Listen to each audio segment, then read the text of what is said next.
ಅನಾಮಿಕ ದೂರುದಾರನಿಗೆ ಜೀವ ಬೆದರಿಕೆ ಕಾಡ್ತಾ ಇದೆಯಾ ಅನ್ನುವಂಥ ಅನುಮಾನ ವ್ಯಕ್ತ ಆಗ್ತಾ ಇದೆ. ಪೊಲೀಸ್ ಎಸ್ಕಾರ್ಟ್ ನಲ್ಲಿ ಬಂದಿದ್ದಾನೆ ಮಾಸ್ಕ್ ಮ್ಯಾನ್.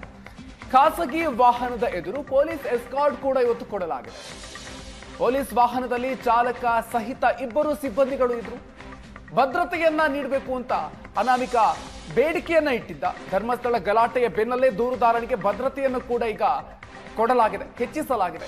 ನನ್ನ ಮೇಲೂ ಕೂಡ ದಾಳಿ ಮಾಡುವ ಬಗ್ಗೆ ಆತಂಕ ಇದೆ ಅಂತ ಆತ ಮನವಿಯನ್ನು ಮಾಡಿಕೊಂಡಿದ್ದ. ಭದ್ರತೆಗೆ ಸಂಬಂಧಪಟ್ಟಂತೆ ಶೋಧ ಕಾರ್ಯದ ನಂತರವೂ ಕೂಡ ಭದ್ರತೆಯನ್ನ ನೀಡೋದಕ್ಕೆ ಮನವಿ ಮಾಡಿಕೊಳ್ಳಲಾಗಿದೆ.